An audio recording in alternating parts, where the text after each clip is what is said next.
Okay, we are live with Truth, Family, Culture, and Health with Ruben George. Good afternoon or good evening, everybody. Thank you for tuning in. We're really excited to have my friend, amazing work that she's been doing, Tamara Starblanket. She's our guest tonight. And of course, we have my friends that are helping with the show, Christine Peterson. She's way down in Boulder, Colorado. Just moved down there, and so I'm excited for her. She's having fun in the sun. 900 degrees today. Oh my God, it's so humid here in Vancouver. I can't imagine it being 100 here. And of course, we have Peter McCarthy. Oh, Christine's from Sacred Ecology, and that's where we're live and stream on from Facebook, but also from that website. And who we also have is Peter McCarthy from the Wilderness Committee, who's been our longest lasting ally and stopping the Trans Mountain Kinder Morgan expansion. And we were the first, besides Worksweiler and all the others, but you're the first organization that we worked with. And so this is our show, and thank you for tuning in. And as usual per our show, we're going to give some updates on what's going on in the environmental world. You know, apologize for last week. We had had to cancel. One of our guests, not a bad reason, had a good reason to cancel, and nothing horrible happened, but it's a good thing that happened. But she couldn't come on the show, and we're going to have her on in the future. That's Emily. And so we have updates for the last 2 weeks. Peter, let's see what's going on in the environmental world. And I hand it to you, buddy. Sounds good. Yeah, definitely lots going on. I'm trying to think back to 2 weeks ago. It seems like so long. Yeah, on the Trans Mountain front, I mean, the first thing I have to mention is a week of action against Trans Mountain's insurance companies. So Liberty Mutual, Chubb, AIG. There's a handful of different insurance companies that are, as far as we know, still insuring the pipeline. And, you know, as you know, the Canadian energy regulator decided to didn't force Trans Mountain to reveal their insurance companies as they had in the past, because our campaign was so effective. And so we're kind of operating under the assumption that the ones who did before are still insuring until they tell us otherwise. And so we saw another company drop off their insurance within the last 2 weeks, which is very exciting. And we've seen Trans Mountain put out like a statement about their insurance, and it's starting to see there was a sort of an industry trade magazine publication article about their insurance recently that said that they're actually having, you know, tar sands producers are having a really hard time finding insurance because hundreds of millions of dollars worth of insurance companies and portfolios have said that we're not going to touch this. So it's very exciting. And, you know, I think the insurance piece, you can't run a pipeline if you don't have insurance for it. And we're just driving up costs for the federal government and for, you know, if anybody eventually buys this thing, to, you know, basically ensure that the economic case gets worse and worse all the time. So that's exciting. On the ground, on the Trans Mountain front, we saw them start tunneling under Burnaby Mountain, which is, you know, really disturbing. They've got this huge, you know, horizontal directional, not even horizontal directional, tunnel boring machine. Basically the same thing they use to build sky trains, and they're putting it under Burnaby Mountain for a pipeline. But the interesting thing on that is, boy, they had intended to get started a lot further in advance. And you know, as we're looking at the schedule, the fact that they're already so late to start drilling under Burnaby Mountain means that, you know, it's very likely that the project is well past the service date that they had claimed when they made their cost estimates for this last year. And so that's good news. It means that the delays that you know, people have been causing, the Hummingbird folks, Community Nest Finding Network, you know, Indigenous land defenders who have been out all over the route, standing in front of construction, are starting to add up. And Trans Mountain actually recently, we noticed in their quarterly report, that they've gone from an in-service date at the end of 2022, which is what they were projecting, to, well, we want to have all physical construction done by then, which means that there's, you know, easily 6 months worth of work after the fact to get the whole thing started. So we're just pushing their in-service date further and further back. And that's really, I think, at this point, what Trudeau needs to hear is that his pipeline isn't going to be done on time. It's not going to be done on budget, and he should abandon the thing now. So that's very exciting. Of course, the other major environmental stories are coming out of Fairy Creek and old growth logging fights on Vancouver Island.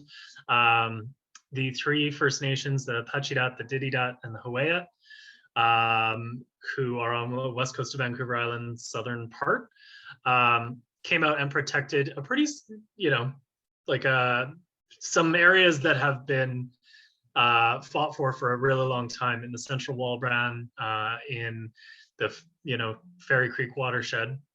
But it's not actually a lot of forest. It's about 2,000 hectares of forest, which for reference is about 5 Stanley Parks. And so they asked the government for this deferral, and the government granted it and said, you know, oh, well, this is what we've been waiting for this whole time. We needed First Nations leadership to protect old growth, and here we are. This is what we wanted to do the whole time. Of course, that hasn't stopped folks on the ground, including Pachidat community members who are involved in the Fairy Creek blockades, because road building in sort of on the outskirts of the watershed is still taking place. And you know, there are still people that want to see the whole thing protected. What was really interesting after the three nations on the island asked for deferrals for their old growth forests was that the Squamish Nation came out and asked for deferrals in its entire territory. So that's 78,000 hectares worth of old growth forest that they say, you do not have our consent to log this. And if that's, you know, if the government wants to live up to the words that it's talking about, it needs to defer that those cut blocks now. And then other nations on northern Vancouver Island in Gitxsan territory are also asking for the same. So, you know, it was an interesting. I feel like the provincial government was, you know, using Indigenous rights as a shield a little bit to prevent further action on old growth. And so, you know, if that's the road they want to go down, they want to follow Indigenous leadership, they have to apply that across the board. And that means that, you know, a lot of First Nations have been asking to protect their old growth forests, and the government needs to respond to that immediately. So that was a long-winded update. I apologize for that. But Ruben, did you have anything you wanted to add on those points? Well, do you know the week of action with the insurance, where they could tune in? Do you know anything about that? Yeah, so if you go linked, it's a link tree. So it's actually linktr.ee/stopinsuringtmx. That'll have a bunch of actions for you to do. You can call, you can email, you can write a letter to the editor. They've got all sorts of stuff for you to do. The other one you might want to check out is stopthemoneypipeline.com. They're working on the campaign to, you know, the week of action as well. Sweet. Can you send those to Christine so we can post them on Sacred Ecology Facebook and Sacred Ecology website, so people sure can. will know what's going on and what they could tune in about the insurance and stopping that. But that seems like it'd be a good thing. Yeah, that it's crazy that, you know, we bring this up all the time. You know, a good example, what I always use is Enbridge and what they did. Their investment portfolio, remember when they made an announcement about 6 months ago or even longer, maybe a year ago already, that they changed their investment portfolio because it used to be 50% of the profit would go back into oil and 5% to green energy. They switched those 100%, that 50% now go into green energy and 5% back into oil. So everybody's seeing the writing on the wall, and you see other companies that are divesting some of their capital costs out of the tar sands because everything's shifting. Everything's shifting, and then we see the good news of what, you know, the pipelines being stopped by the president in the States, and those are coming out of the tar sands, and, you know, people say, no, this pipeline's more important. No, they're getting it. It's the same reason why Kinder Morgan left. they left for a reason. You know, it's just like when we went to Kinder Morgan AGM and he's yelling at me and he's mad, and I talked to the shareholders and said he's mad because we're right and he's wrong. If he was right, he wouldn't be mad. And, you know, they ended up leaving. So yeah, I agree with you. The insurance, everybody's doing a great job. Even the hummingbirds are doing a great job, you know. And so I'm happy with what everyone's doing and all our allies, and stand up and protecting what we love, and that's great. And you know, I was over in Fairy Creek, so all this news coming out, and it's sort of bittersweet for the nations, because it's our mandate in Tsleil-Waututh Nation to never bash another nation that negotiated with resource extraction. You know, because, you know, colonization in the light of, you know, what we're talking about tonight, our topic, it's about the residential schools, but the systemic colonial system is still affecting First Nations, and it's evident in some of the communities, because, you know, when they're negotiating, it's for food and clothes and things like this. So, you know, and they back out of that, but what kind of support are they getting? Those are the things that I run through my head, but here they are making the better choices for their land and for their water. And for those trees. And so, you know, it's a tough situation, and I get calls about that, and people want to talk about that, about that situation, because the nations, you know, some of the people in the nations are like, come over, support, and some people in the nations are like, no, don't come, you know. So it's a tough situation, and but we see that in not just in First Nation communities, we see it in our own political parties, where recently somebody crossed over from the Green Party to the Liberals. We don't have to open up that can of worms, but things like that happen. And but you know, we just try to tread forward in what we're doing and where our heart is, you know, protecting our lands, our waters, our people, and that's what this show is about. You know, it's so thank you, Peter. It's amazing that I didn't know the other nations in Vancouver Island and way up north. I saw the article on Squamish about protecting, and so those are really great things. Those are really great things, and a lot of big updates. And September's coming, you guys, and we got to do a big joint rally and bring out more awareness about the work that we're doing too. I think that'd be a really good thing to do. Anything else, Peter? No, that covers it for me. Thanks. All right. Awesome, Peter. Awesome. A lot of good news there. A lot of good things happening, and happy for all the good work that people are doing to protect our lands, waters, and people. And that's just amazing. So Christine. Hi. Hello, everyone. My name is Christine Peterson. I'm the director and founder of Sacred Ecology, which is a feature-length documentary film project, a production company, and online publication about the importance of cultural and biodiversity preservation. Ruben George is a good friend of mine, and he had this idea to do this live stream. So I'm helping him host it by doing the technical side to get this important message out here, where once a week we interview really inspiring Indigenous activists and elders, as well as ecology experts from around North America. Ruben George is the Sacred Trust Manager of Tsleil-Waututh First Nation up in BC, Canada. He's an environmental activist, spiritual leader, Sundance chief, and the grandson of Chief Dan George. He has spent the last decade educating his neighbors in Coast Salish territory about the environmental issues and leading the fight against the Trans Mountain Pipeline in Canada. Today, our special guest is Tamara Starblanket. She is a Cree woman from Ahtahkakoop Cree Nation. She holds an LLM from University of Saskatchewan, an LLB from University of British Columbia, and she is the Dean of Academics at the Native Education College. She won last year in 2020, she won the Nora and Ted Sterling Prize in Support of Controversy for her book titled Suffer the Little Children, Genocide, Indigenous Nations in the Canadian State. She is currently a grateful guest in the lands of Musqueam, Squamish, and Tsleil-Waututh First Nations. Welcome, Tamara Starblanket. Awesome, thank you. I just ran and got your book. There it is. Suffer the Little Children. Well, thank you, Peter. Thank you, Christine. Thank you, everybody, for tuning in.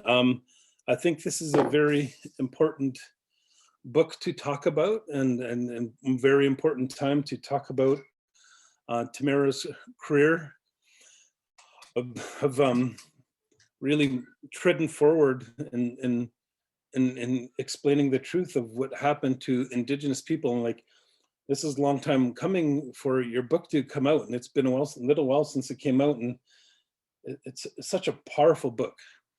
I know my mom was praying with you at different times during the process of your book, and she's so proud of you and the work that you did. And a lot of the things that are being brought to light are some of the things that you've been saying for a long time.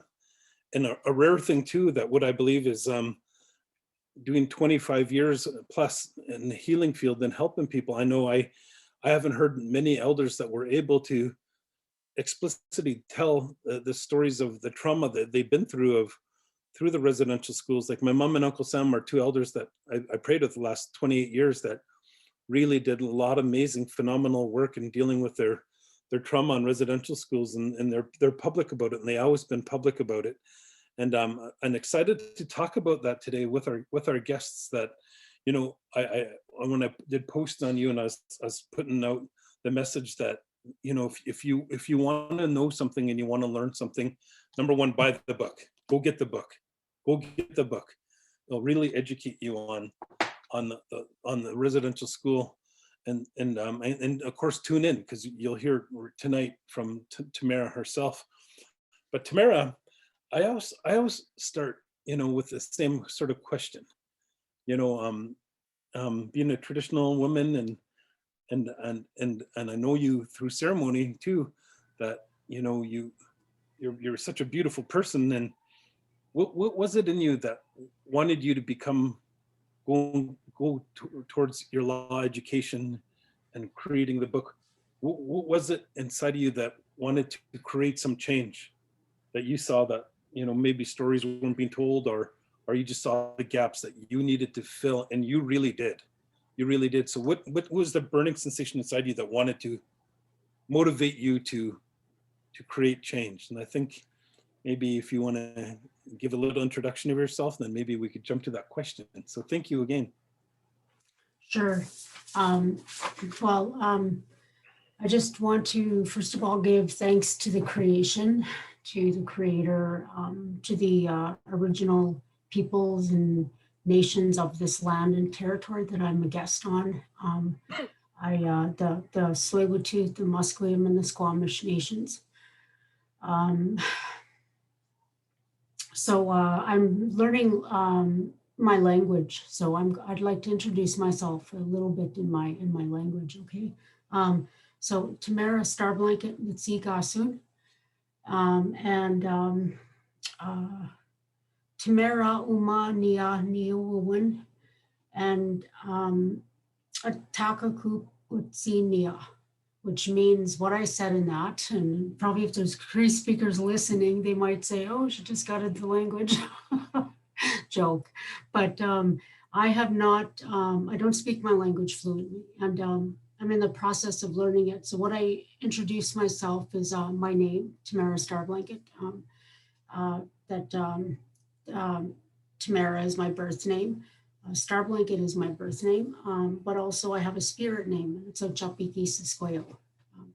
And where I'm from is Ahtahkakoop Cree Nation in Treaty 6. So that's who I am.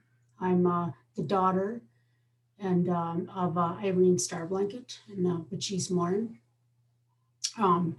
My parents, my mom is from Ahtahkakoop, and so is my father. They were, my mother was a direct, well, she was forced to be in Prince Albert Indian Residential School, along with on my maternal side, my grandfather, Jonas Starblanket, was in the Thunderchild Residential School. And on my father's side, Annie Knife, her married name is Morin. She was forced to be in Birtle Indian Residential School in Manitoba, and so that from there is where the trauma and the dysfunction, and what are really the genocidal effects began to pass through my family's generations. And then when you get to my mother's generation and my father didn't attend residential school. They lived off the reserve. But my mom, she was in Prince Albert Indian Residential School along with my aunts and my uncles. And I don't really know my mom's story, only a little bit. And but the point is that, being a multi-generational survivor of that experience, I like other Indigenous people on Turtle Island, I witnessed a lot of trauma and dysfunction growing up. And I mean, I wouldn't, of course there was love, there was, all these, great things that go with having a family. However, you couldn't, it was evident to me even as a child that some of the stuff that I, experienced and witnessed wasn't normal. By any means, and so I guess from my experience from birth sort of shaped that experience, my reason for beginning this work, and then most recently, well, not recently, actually 1996, actually from 95 to 2004. My family of birth passed away, and then there's a whole generation there that I can't get into because I'm not sure I want to tell their story. That's from my aunt, who's still alive to tell that story, but it's pretty traumatic too. But for my generation, I'm the last person left in my family of birth, and my mother and my father and my siblings, they passed on because of these multi-generational effects that I'm going to describe today. And so then in 1996, my mother died under suspicious circumstances, and her death was declared an accident in Saskatoon. And so I guess that was the galvanizing force, I guess, that inspired me to really look at law seriously as a something that I wanted to obtain in my life, and then throughout all that loss, I began to see that not all of this is normal. It's not normal for somebody to go through that kind of loss. And then what I saw is that it wasn't just me. There are many Indigenous peoples that go through this kind of loss, that endure it, that suffer from it. And live it from one generation to the next, and so hence, when I got out of law school and completed my articles with a law firm back in Treaty 6, I decided at that point, or just a couple of years after that, to undertake the study on genocide, and so that's what led to that. So now it's getting to the maybe the next question, because I could jump right ahead into I'm not sure what you want to ask me next, but yeah, it was the culture, the spirituality, my identity, those teachings, those things that are very special about our nations, those weren't passed on in my family.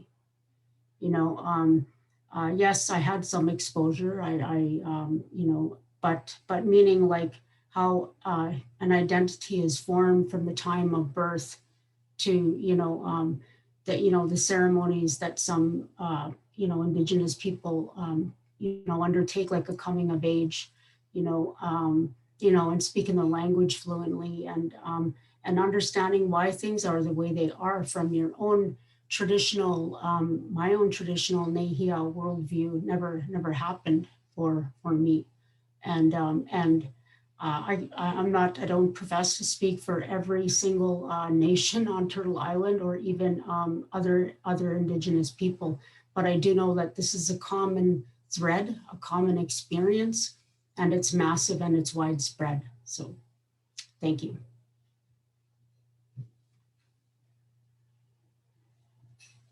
I think you have to unmute your. Sorry. I hear you. And the tragic story what you explained is similar to the stories that we heard now coming out, and always been coming out across Canada, of survival stories and second generation, third generational survivor stories, and of course the ongoing, the colonial system that created that is part of the colonial system that we still live in today. Yes. Like, you know, I see, you know, a relation of mine did 30 years for stealing, for break and enter, where a non-native might get nothing for killing a First Nation, or you know, 5 years for murder. It's still education. All those things are still a problem. And but the tragic part is how it started, and how it was created. You know, one thing I looked at in your book is when you had to explain to your professors that, you know, you wouldn't how you wanted to do your thesis, and I saw the challenges in that, and how you needed to prove that, you know, genocide happened. And I mean, can we talk about that a little bit? Can we talk about the process of starting your thesis and how it turned into your book and the challenges that you faced? Sure, I would thank you for that question. Well, first of all, there were many challenges. You know, first and foremost, the most important challenge was not writing this legal research, this legal work in a way that domesticated or closed the door on the future generations. That I had to think of them consistently in my heart and in my mind while I was writing this, that I couldn't domesticate. So domesticate in a way, or dominate, means like to trap them, you know, so that, you know, there's a wonderful quote that I used to love. I had on my email from the late George Manuel, which is, "I'd rather leave my children with the legitimacy of the struggle than to leave them with the settlement they cannot live with." So to me, that was guiding me and how I approach this. And so it was, so the legal question, it was actually a legal question that I looked at in the work, and it looked at whether the Canadian state is culpable for genocide, and whether the Canadian state violates customary international laws on genocide. And what I looked at in there was the child welfare system and the residential school system. So it actually extends into present times with the child welfare system. And so, yeah, there were a lot of challenges, like for, you know, the main one being denial. You know, there are many people that that deny that what we've experienced is genocide. There was a recent an opinion in the Winnipeg Sun by a former judge that basically is the same old standard denial response to what we've collectively suffered and the oppression we've had to live under. Well, it's just another, you know, the second challenge was the words. The words matter, you know, and how you, for example, you know, the words that most scholars and the Truth and Reconciliation Commission, and even, you know, some of our own Indigenous peoples, you know, and I say that with all due respect to, you know, because I know that we've all collectively suffered from the crime of genocide, and so, but they frame it around words that render it less than genocide. So that they render our experience in the residential school as less than genocide.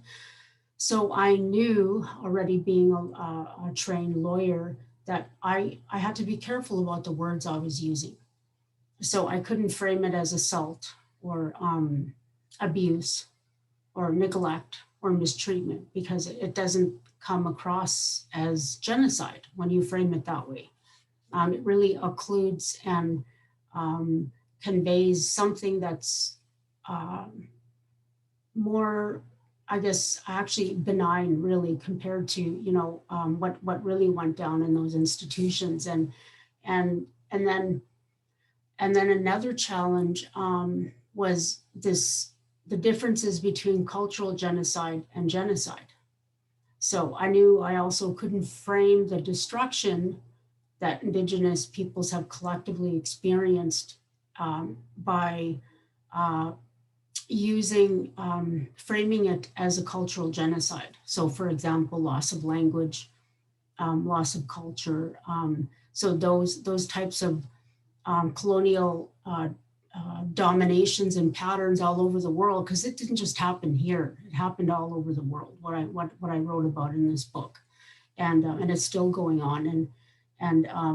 So I knew that I needed to understand that. And then, and you know, and some of the challenges, you know, there's more. This work actually takes a long time to explain, to unpack, you know, you know, everything in that book. It can take days actually to go through. So I hope I can get the main points across in this short podcast. So, but another challenge was asking me to take out child welfare. You know, I said, explained to my committee that I'm not taking out child welfare, because you're asking me to forget about a generation, our children that are in the system today, and I'm not doing that. I'm sorry, but I'm not doing it. And another one was to frame it as a human rights violation. And if you understand human rights and you understand genocide, they're two different legal frameworks in international law, in my view.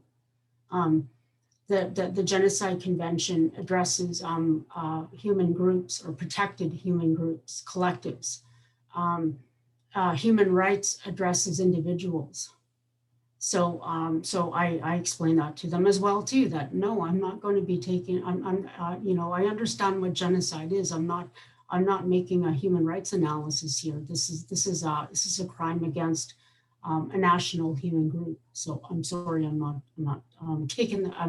making that analysis. And then another, you know, one that came up was, you know, they wanted me to talk about what is the law, right? You know, what is the law? You know, what is the source of law? And I explained to them that, well, what is the source of law has been the bone of contention since the time the colonizers arrived in our areas, in our territories, in our lands. What they constitute law and what we constitute law are very different. You know, when you're looking at the world views, like, so, you know, when you were talking, the opening remarks about, you know, respecting our environment, you know, our Mother Earth, our waters, our lands, and how we do that. You know, it's actually the little bit that I know about my beautiful Cree language is that our laws are encoded in that in our languages. Our identity is encoded in that in our languages, and so yeah, so like that was another challenge, and the suggestion was that maybe I make a criminal code analysis, a Canadian criminal code, and I had to explain, no, I'm sorry, but that is also under investigation in my legal dissertation, because you've reframed the Canadian Criminal Code and you've excluded critical elements of it. So basically, you know, I think the list could go on what the challenges were, but it took me many years, 5 years before I actually began to write it, so I could understand what it was that I was doing. I needed to be very careful, meticulous, you know, and yeah, so I hope that answers your question. There's a lot more to that. Like I say, it takes a long time to explain this work, really, it does. Wow, no kidding. And of course, if you want to know more, I'm going to keep plugging this because I think it's really important. suffer the little children, for real. And you're right, you can't explain it in such a short period of time. But if people want to know, this is an important time to educate yourself on the true facts of this destruction that the residential schools caused. You know, it's really interesting. I'm just going to say a comment. We had guests that came on, you know, that you know, lands, water, and people. That's what we're talking about. You're talking about the legal aspects of protecting our people, our retribution for what has happened.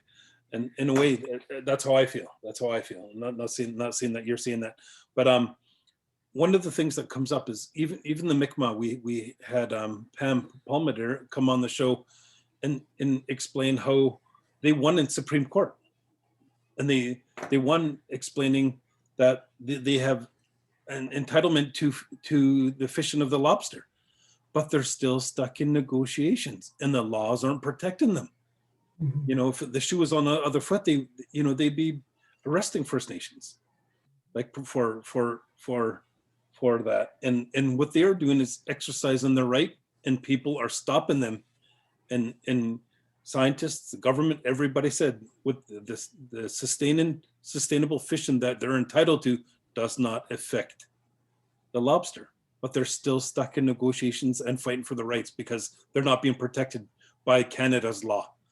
And then even going to the New Chawnath, I'm not an expert on this, but to my understanding is they won their fishing rights. But again, they're stuck to explain in negotiations what is sustainable fishing, or the Chilcotin decision.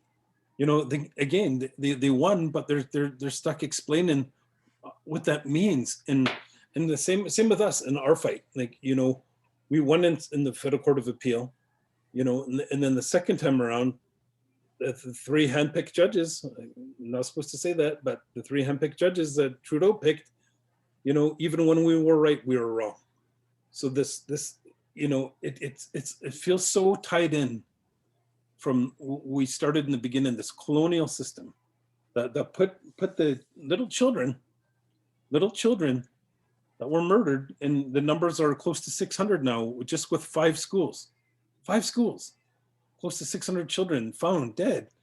And it's just brutal. But that colonial system is still the same thing that we're fighting for. And even in business, we put in permits to develop some land. And here in Vancouver, it's all developed. We won some land back, and we wanted to develop, and we're denied the permit for 150 housing units, something like that. I can't remember the exact number, but they denied us and approved one not even 5 miles down the street for 250 units. It's still happening, and it's crazy that things like this, it doesn't even have to be a fight. It doesn't, but it is. And I don't know why it baffles my mind that Canada does that, continues to do that. And it started with what your book is on, is you know, the little children breaking that spirit and trying to sever that tie between the children and the parents, and then I heard you tell your story of the second generational effects of how it affected you, the genocide of culture, how that affected you. And what I was going to say to the comment last time is, your story is the same as my story, which is the same story right across Canada, where we still see that we're 40% of the homeless population, 40% of the jail population, but we're only 6% of Canada's population, or 50% school dropout. These things are still affecting, but they're still affecting. And what you explained so eloquently, they're still happening. They're still happening. And what I'm curious, and you're so beautiful at bringing these things up, and these are hard things to talk about. You know, I spoke a couple times on this, and there's no nice way to say it. The physical abuse, the mental abuse, the emotional abuse, the sexual abuse, the starvation, and the murders done by Canada appointed churches. And you know, that's a brutal thing, and there's no nice way to say that. And so, you know, and I'm going to lead into the next question is in your findings, you know, of actually, I'm going to go that question after this one, but this next question is, how did they start to develop the idea of residential schools, Canada?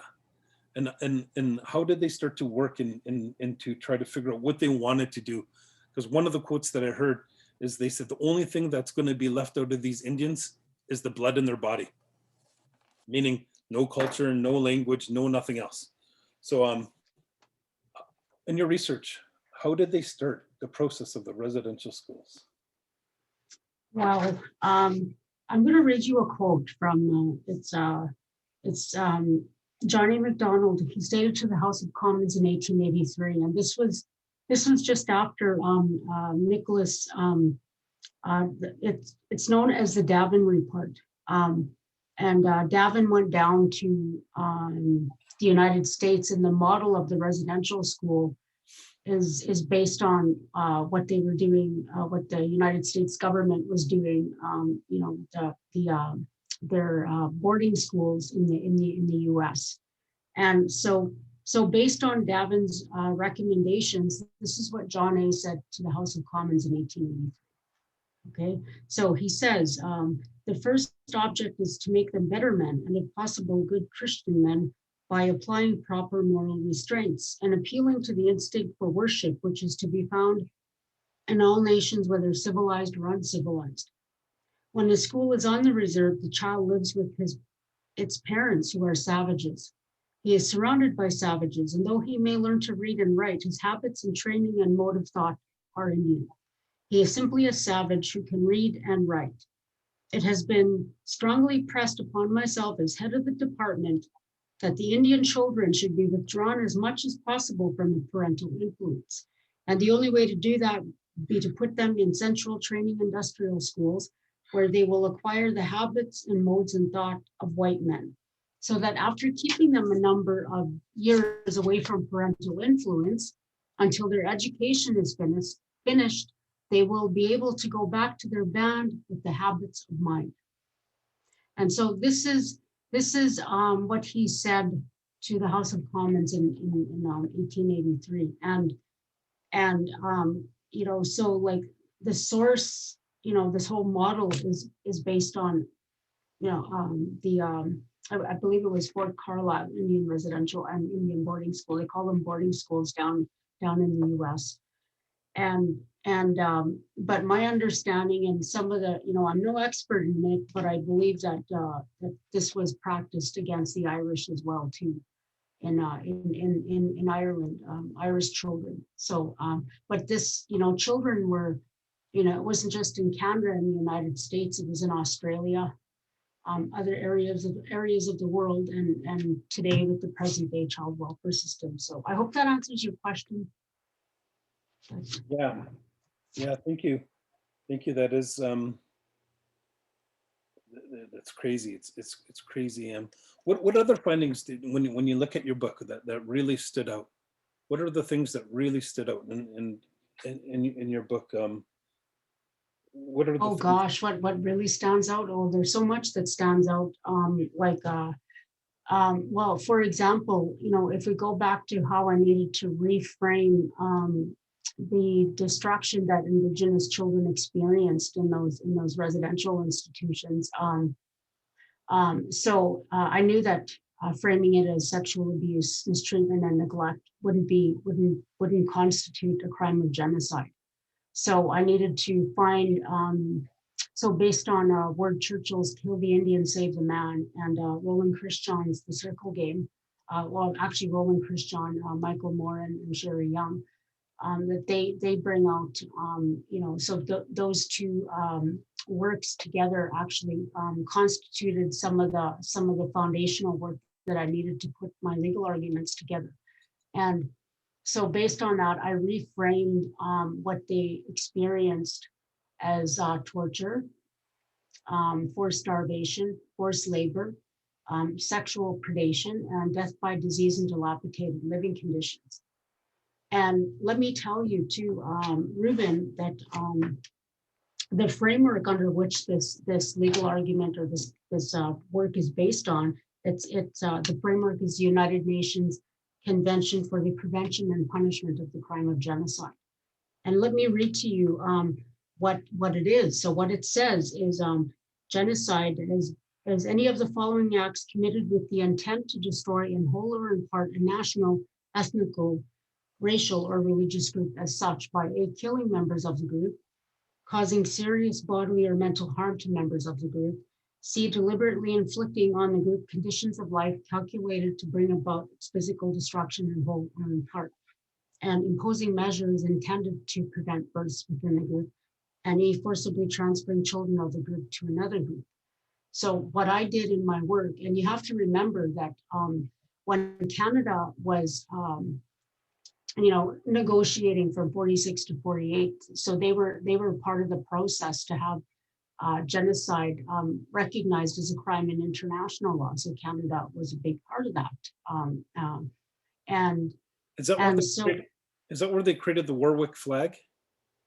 I'm not sure about that part of it, but so Canada, when you look at the human remains of those children, that you counted, you mentioned 500 now. I didn't know the number hadn't gone up, but it, really, Canada had put off, had supported the position that genocide only constitutes mass physical destruction. And up until very recently, most people, you would not believe this, but most people believe that. They believe that genocide only constituted mass physical killing or mass physical destruction. But what I did with this work is I put two components of it together. I put together forcibly transferring children of a group to another group causes the collective serious and bodily and mental harm to members of the group. And so short of death, what I just described, torture, sexual predation, forced starvation, forced labor, and death by disease and dilapidated living conditions, that would be enough to cause what they call today the intergenerational trauma. But everybody says that without describing what it is. And so, and what children are still developing their brains, identities and languages at the age of 4 or 5, 3. Instead of loving parents and learning their own people's traditions and languages, it was an incredible onslaught of dehumanizing colonial terror for the children of Indigenous peoples. Children terrorized by brutal acts will not have had a chance to form a healthy Nehiyaw identity. Instead, they will pass on the trauma, the confusion, and the sorrow to future generations of Indigenous peoples and ultimately our original nations, because we depend on our children to transmit who we are, but they also depend on us as adults to be healthy and happy and confident in our national identities. And so that's why, maybe I went off track there. I tend to do that when I'm talking. No, it's good. But good. Yes, and so there's way more, to this, what I'm explaining here. But it needed to be the colonial rhetoric and the euphemisms that are really like they're rampant. They're still rampant out there, but that needed to be taken apart and broke down and reframed the way that it was reframed in the book. And I would love to get into more of it with you, Ruben. I used cognitive legal theory, some of my understanding that comes from Stephen Newcomb's work and Pagans in the Promised Land. I used it to reframe what really happened in those institutions. And if you've read the book, you will know that model of domination and dehumanization, and that a person, it was written that, and I must state in your podcast that chapter was not written for our people, because we know how we feel, our peoples. We know what we experienced. We watched our mothers, our fathers, our grandparents, our aunts, our uncles, and we experienced it ourselves. It's for the denier of genocide. So that, I thought, well, I'm not going to give them a chance to deny any of this anymore. So I'm going to create this, and I'm going to reframe it in a way that so by the time anybody, I believe that if anybody reads that chapter openly and honestly and willingly, and reads from, chapter 1, 2, 3, 4, and through the process, by chapter 3, they will have understood that, yeah, this is certainly a crime of genocide. that took place. And so I'll just end there because I know I could keep going on and on. I'm so sorry, but. So again, Tamara Starblanket, Suffer the Little Children, Genocide, Indigenous Nations, and the Canada State. Right there. I really, people want to know. There's more than ever, people want to know, and it's here. And you know, I remember how hard it was, because of course, your cousin Curtis and I are best buds, and we prayed for you often, because putting those words down and you're so eloquently and saying those things too, because you know, even though we wanted you to sit with my mom, and she's so proud of you and what you did, because it's just heart-wrenching. But one thing that you know, it's a couple things stuck out, is like, given a list of genocide, of how Canada did all those things, the whole list. I heard, as you're saying them, of starvation. I heard that story of taking out the uterus of little girls to stop birth. I heard those stories. You know, I starvation, all those things I heard, and it was, as you're reading them off, I was remembering them as some of the elders that were talking to me about that. Another thing that rang with me, and when you know, my kids will be kids. My son was a teenager and is went a little bit wacky, just like kids do, and is awesome now. He's doing great. But you know, one of my friends talked to me, and her grandma said, you know, she said, my boss said, I don't know you, but this is what my grandma said. He goes, as a parent, I think you'd be a good parent in the first 10 years of a child's life is the time that you want to give them the foundation. And that foundation is what they will always come back to. And he goes, I understand. Yeah, you give your kids culture, spirituality, love, hugs, and all those good things. That's what they'll come back to. And when she said that, and you know, I couldn't help to think of those generations. My two little brothers went to residential school, because in 1996 the last one closed. And you know, that foundation that they missed out on, that I heard you talk about it in the beginning, that we within our law, and that's what we say what our show is about. Truth, family, health, and culture is our Coast Salish law. Then you applied the fundamentals of love and honor and respect and dignity and all those good things that create humanity. That's our law. That's our law. And we apply that to the foundation when we're raising our kids. And they did the opposite. They did the opposite. They broke them down. They hurt them. They abused them. You know, my mom talks about that little boy that was murdered. And she's saying, am I next? She remembers him sitting there holding his cheek because he couldn't eat, because it was so broken. And then they took him away, and he never came back, never went home. And she's thinking, like, as a 5-year-old kid, going, am I next?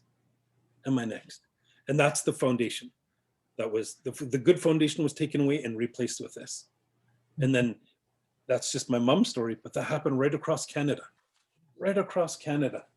So, you know, this is the truth. And you know, it's just crazy that the government had a purpose to do that exactly, looking at the psychology of a human being and a human being being raised to break down. And for what? You know, I hear my elders talk and say, for the land, for the resources, and it's still today. Going out of Vancouver Port every single day is $500 million of goods a day from our traditional territories. You know, when we have a say to do something about that, because Section 35 of the Canadian Constitution is supposed to protect that. And the nations that went forward and started to protect that, like I mentioned, Chilcotin, the Mi'kmaq, all those court decisions, Supreme Court decisions that we won, we're still stuck negotiating. But anyway, yeah, it's just crazy. I think if we have questions, that was a quick 45 minutes. We only have 30 minutes left. If Christine, if we have questions. Can I just say one more thing before? Anything you want. I just want to remind, you know, the listeners that, you know, I haven't said it yet, but, and normally if I'm teaching a class, I will ask the question, and so we can't do that here. But, you know, why take children? Why the children? Well, it's about the land.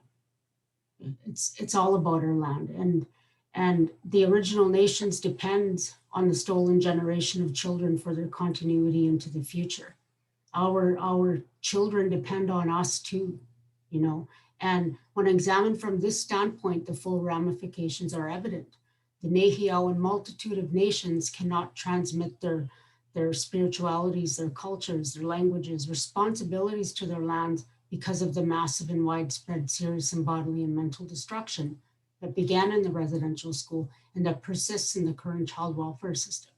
The forcible transfers, you know, must be understood for the criminal abomination that they are. You know, if there's ever to be an authentic, substantive change in the society, and you know, and this leads to, and it's never said, rarely ever said, but it leads to the catastrophic suicides, the addictions, the incarceration rates that you mentioned earlier on, and the collective despair across our nations. And it's evident for all to see.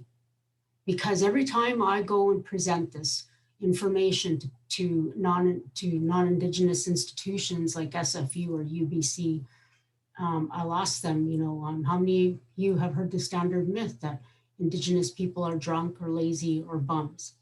And everybody puts up their hand. It doesn't matter, you know, where I go, that's a consistent theme. And I ask them, well, do you ever ask yourself why? Why do you hold those beliefs about Indigenous people?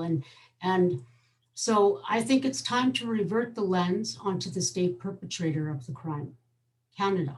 It's time that we begin to look at the society too, for those long-standing, dominating and dehumanizing beliefs that they continue to hold about us. You know, so I just wanted to close off with that too. Actually, you know, I think, thank you for saying that. Yeah. Thank you for saying that. That's thank you. I say it different, but not so eloquently, but thank you for saying that. It's made more sense to me. And even today, studies show that when First Nation kids start to learn social studies, their grades go down because it's degrading. And then, you know, you know very well the book Indian Givers, about how it explains First Nations in the Americas, how they changed the world. But over 80% of the world's food comes from the Americas, that the farming techniques that we had, the world's population didn't start to grow until they learned our farming techniques. Democracy was based on First Nations democracy. So much like sports, there was no team sports until so much more.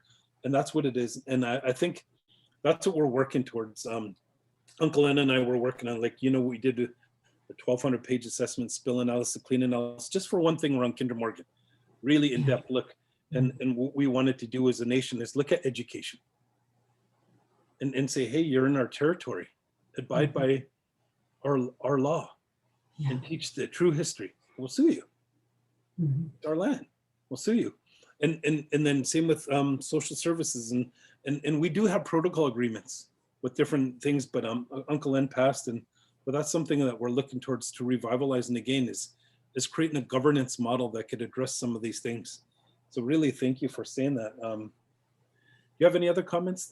No, I'll just stop there. There's a lot more I could say, but we'll just conclude it at that. Again, I'm going to keep doing this, you people, and I'm glad you said it the way you did, because people do care. Like, we do have allies. Peter and Christine and so much others are our friends and our allies. They come to ceremony. You know, my sweat's about 65% First Nation, and it's all different nationalities that come, and people care, and they do want to learn, and they do want to see that it's not as rosy as they think. And I'm glad you said that too, because, you know, Curtis and I were working on a documentary about homeless, and it's called We Are Somebody. They are somebody.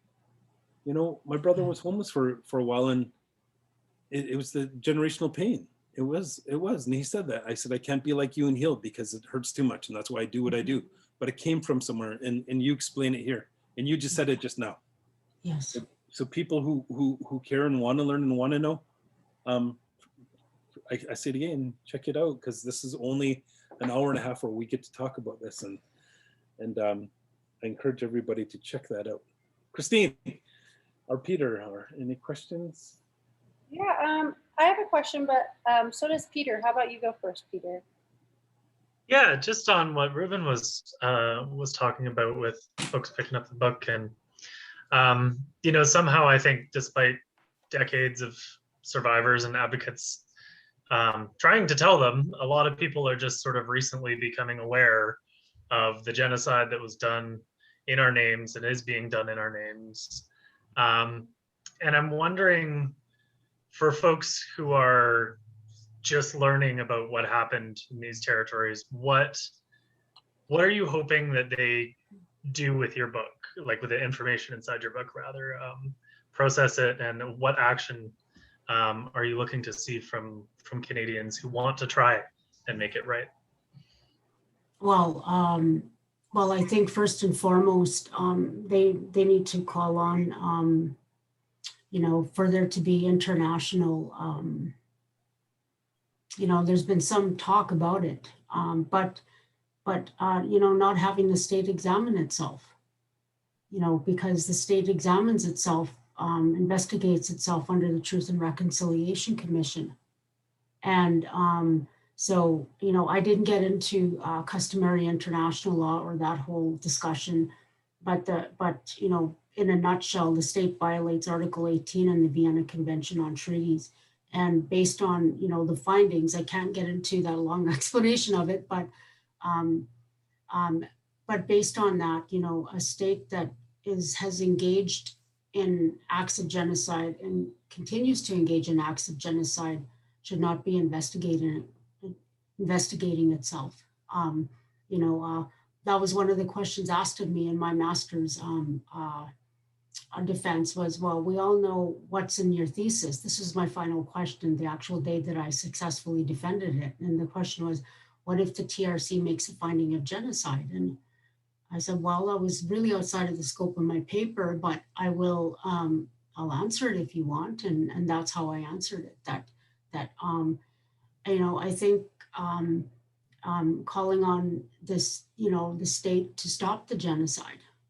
You know, many people benefit from the programs of genocide created by the Canadian state, like, for example, the child welfare system and the residential school system. You know, that you know, the lands, you know, return the land. You know, where I come from, we have treaties, and they're nation to nation, they're international. Implement the treaties according to the original spirit and intent. You know, there's a lot, you know, that could be done. But I think reading it and understanding it, and reading the book and understanding it, because in the end, you know, we're you know, the way I see it, realistically, nobody's going anywhere. Nobody is going anywhere, you know.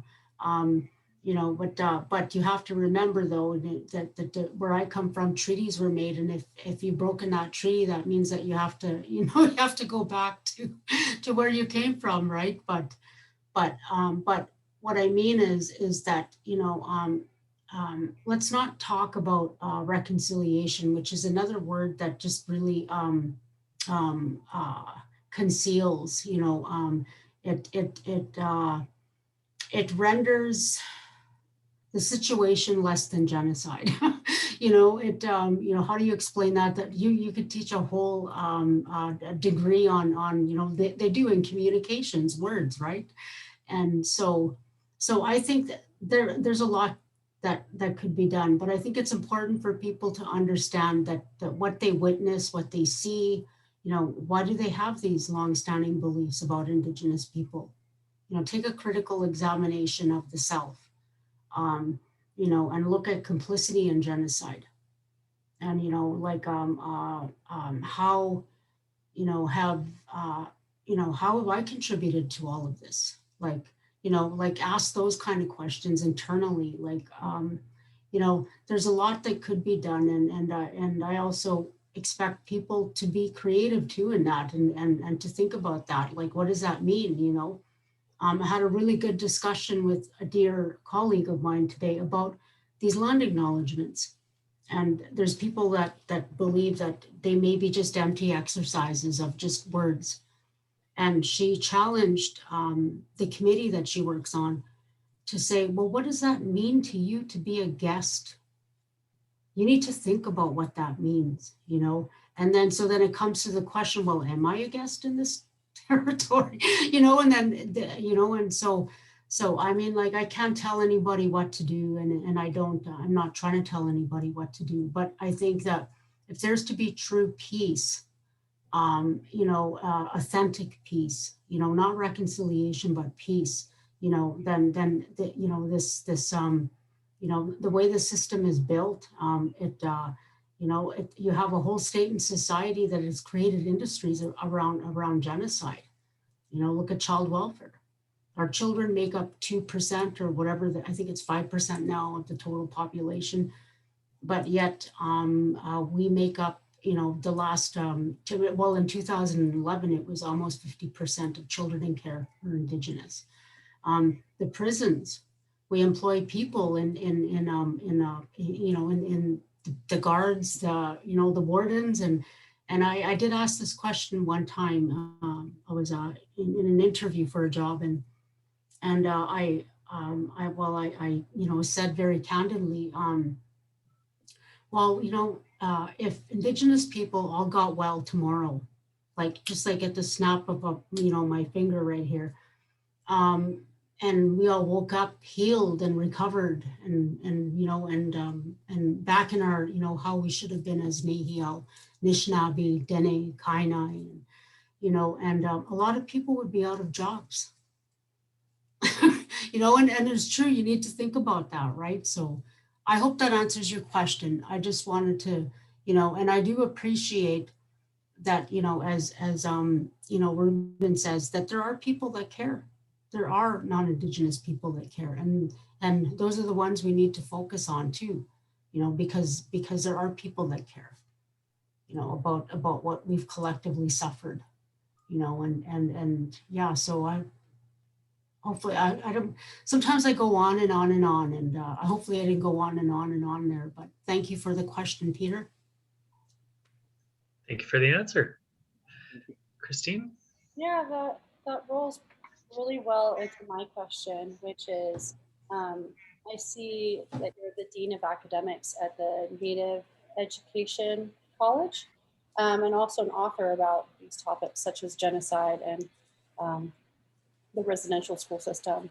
And my question for you is kind of for other educators out there, Native educators, but also you know, white settler educators. Like, what would your advice to them be to try to teach the history of Canada, and me being from the US, which had very similar assimilation programs that occurred here? What would your advice be to educators, whether that's like recommendation on other books or what they teach in the classroom?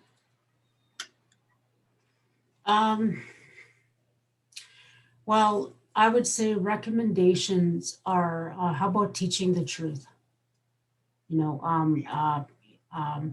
know, but in order to get to the truth, you have to understand that, you know, words matter in this whole discussion. And, you know, and I think getting a grip or handle on the way we're using the words to describe that experience, you know, and it's not just a history. A lot of people say that our, you know, Canada's history, like it's something that's, you know, happened and passed and gone, and, you know, and, but no, it's still here. It's ever present. It's right in front of our eyes. And there's a genocide that is going on right now as we're speaking. But people don't look at it that way because people, first of all, you know, they're not understanding that exactly, you know, how this society benefits from that. You know, how can I explain that? You know, one of the recommendations that I put forward when I received the Sterling Prize was to start looking at complicity in genocide. And what does that mean? So, like, I think it's sort of kind of meshes in with Peter's good question there about how, you know, we need to, you know, how did we get to this situation? You know, because as far as you know, 1907, the Canadian, you know, the society was aware that children were dying at catastrophic rates. And that's in 1907, they were aware of it. They knew that based on Dr. Peter Bryce's report. And so, but what did they do about it? Nothing was ever done. There was a lawyer that took on the cause. At that time, there was no crime of genocide, but he called it the charge of manslaughter. I wouldn't give it the same, you know, designation, criminal designation today, but I'm sure if genocide had been a crime at that point, he probably would have used the same wording. And he, you know, it made the newspapers back east, that I believe it was the Toronto Star, Montreal Gazette,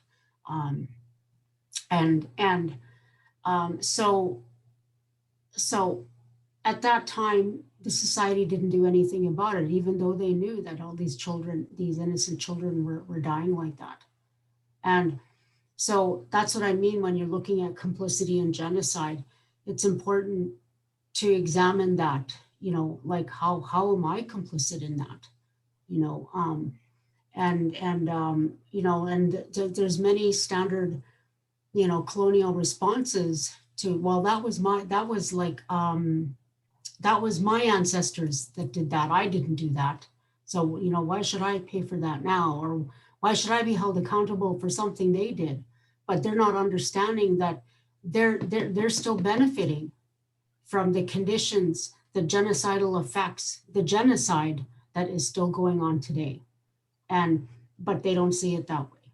And so that's why I highly recommend to people, you know, if you haven't read the book, read the book, because it'll help you understand. I had to break down a lot of, there was so much unpacking to do in this work. Even assimilation, for example, you can't, I couldn't frame it the destruction as assimilation either, or forced assimilation, because that's akin to cultural genocide. I couldn't frame it that way, but I just reframed it in the model. So really what happened is a forcible indoctrination, you know, and there's evidence for it in the 1883 statement to the House of Commons by John A. Macdonald, that they'll come back with the habits and thoughts of mind, you know, and certainly when children are going through 10 years of you know, daily torture, forced starvation, hunger, and the list goes on and on. It's like documented in the book. There's no doubt that a child who's still developing their brains and who undergoes that kind of colonial destruction and that they are going to become forcibly indoctrinated into seeing the world from a Western, you know, white, you know, like how he explained it, you know, the words and thoughts of white men, that you are going to believe those dehumanizing degradations, dehumanizing slurs and words, and you're nothing but a bunch of savages, or your parents are devil worshippers. That's a common story. And those children are still developing their brains and their identities. And that's the identity they're developing. But that's never stopped. Then nothing is going to change, you know? So even then, it's like, so I had to even reframe this whole concept of assimilation, because I trapped myself or trap my work by using that kind of terminology. So it's really understanding things, and I think in their proper context. And you know, yeah, and it's a very healing process to go through that. I would say that for me it was very healing, and I believe that yeah. So hopefully that answers your question. Yeah, it definitely does. And I understand the complexity of it, of the issue, and how really Yes. the truth just needs to come out. Yes. Should be taught in all schools, this book. Yes. I'm just going to say this, I can do a plug. Tamara Starblanket is our guest for anyone who came in late. She's a lawyer. She's the Dean of Academics at Native Ed College, and she's the author of this book, Suffer the Little Children. Check out the book. I like what you said about, nothing changes if we don't see what it is. It's for real unacceptable that we put in a development application and to get denied, and then five miles down the road they get approved for double of what we applied for from the city of North Vancouver. That's unacceptable. It's unacceptable that somebody, my cousin, would get 30 years for breaking and stealing. That's unacceptable in this country, and for people to be aware that that's key. What you're saying, it's unacceptable that education is treated the way it is. Yeah. And it's degrading the way it is.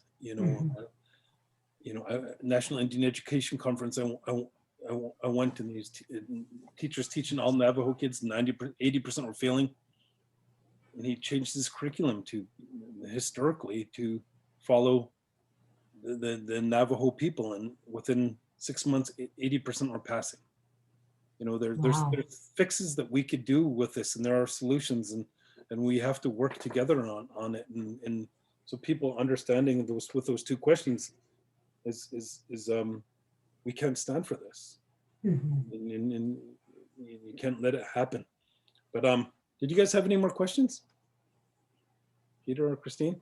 My last question would be, are you planning on writing another book anytime soon? I am. I am, yes. It's in the process, but if I can ever find the time to get to it, yes. But I am writing another book, and I believe there's quite a few books that will come out of this one. And if I can tell you, my favorite chapter is chapter 3. That's my favorite chapter. So,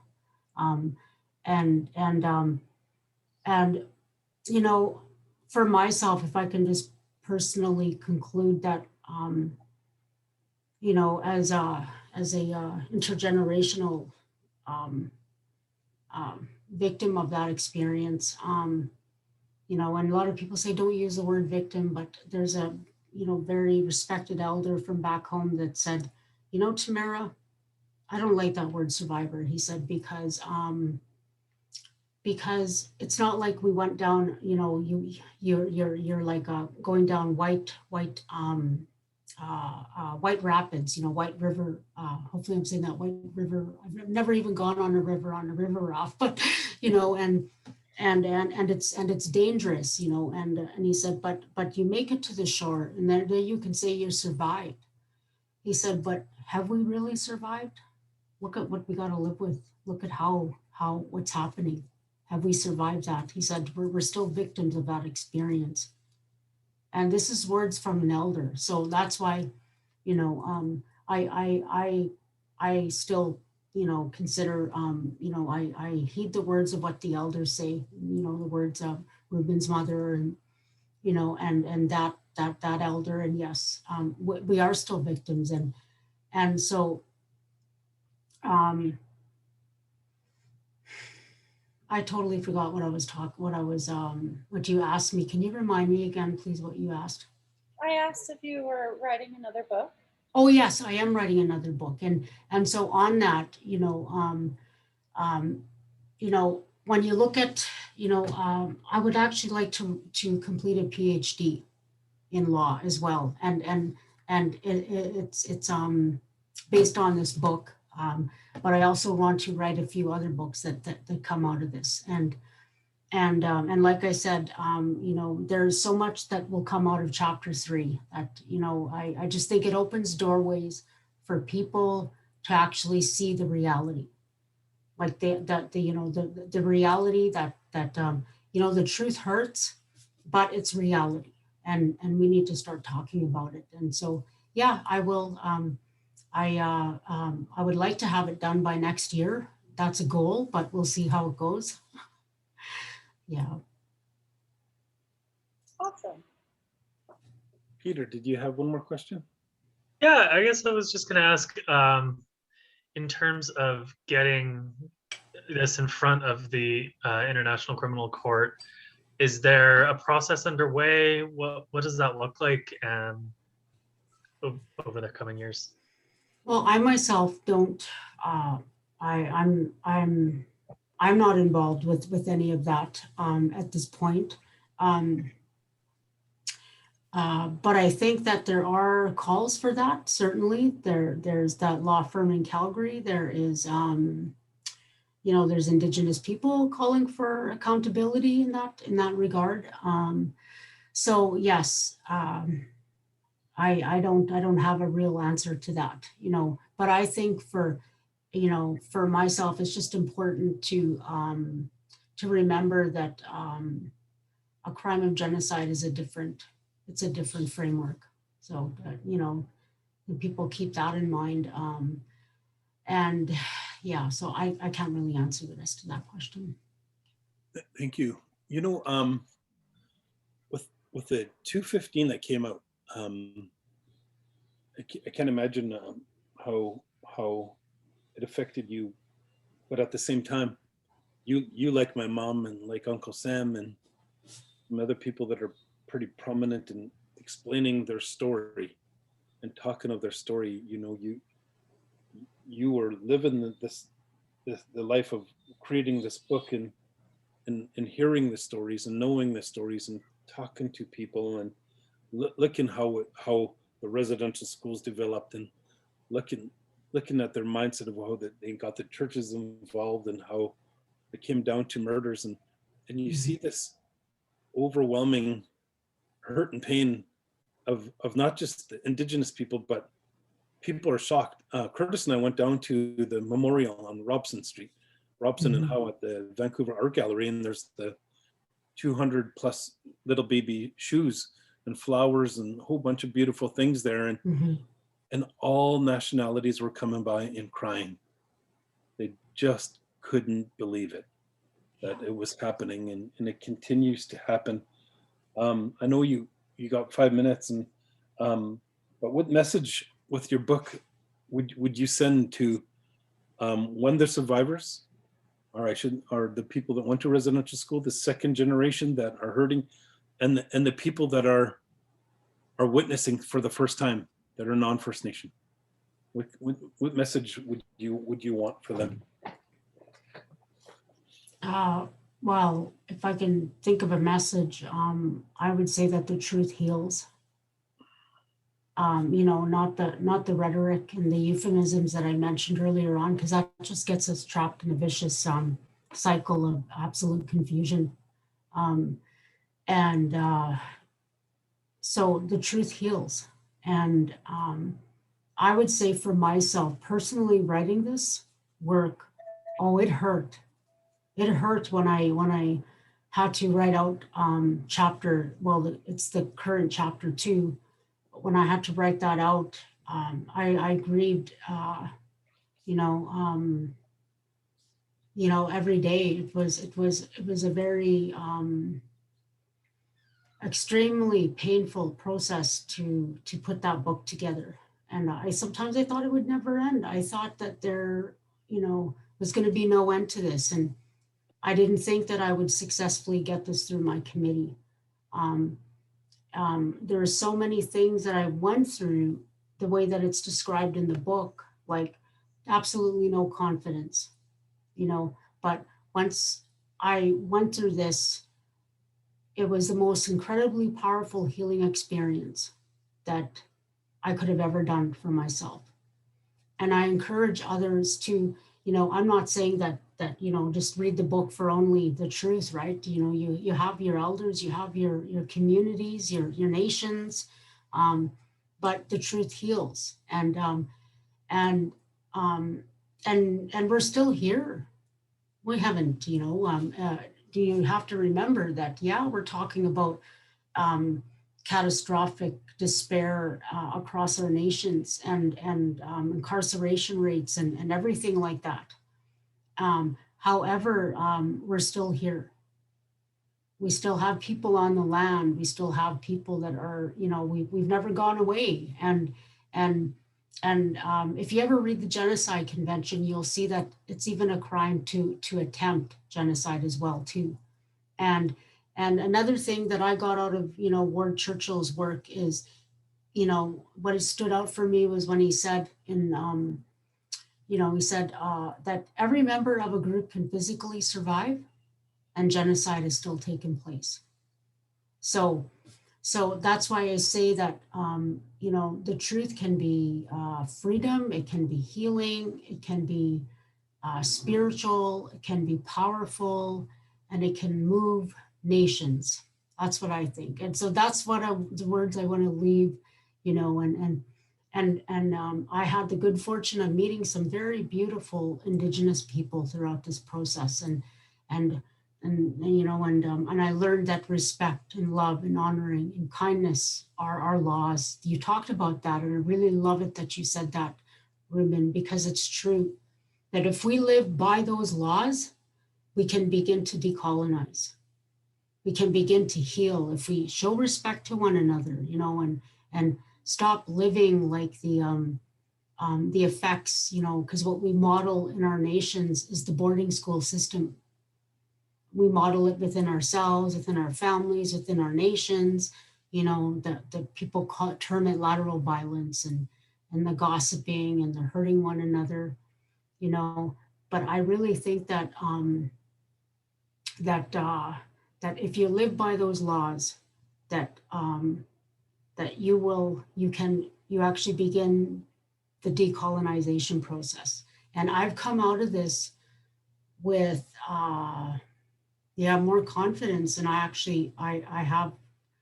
surprised that I feel even that I have love for people, and I have compassion, and I have caring, and I just want people to remember that while you're doing that, have some for yourself too. Love yourself, because we're all at different stages of the healing here. But if I'm talking to my our Indigenous nations, love yourself through this. Be kind and gentle. And hi, Kinanaskuntin. Thank you. Lawyer, Dean of Academics, and author of Suffer the Little Children, Genocide, Indigenous Nations, and Canada State. Thank you so very much, Tamara Starblanket. You're beautiful, elegant, strong, traditional warrior for truth, for all the people that went through residential school and the second generational effects. We're so very proud of you, and somebody popped in to tell you how much he loves you and how proud he is of you. Stand up. Oh, hey. Hi. That's my cousin Curtis Henneque. Yes. So while I thank you again, Ruben, and I really thank your nation, your Tsleil-Waututh, your nation, your people, and all of your relatives on this land that I live on. And I'm so grateful to be here. And thank you for asking me to be a part of your podcast. And thank you, Peter. And I'm so sorry. Please don't be mad at me. Christine, I was going to say Christina. Christine, thank you very much for your words and your questions, and Peter, and for all the work you do too. Send us out, Christine.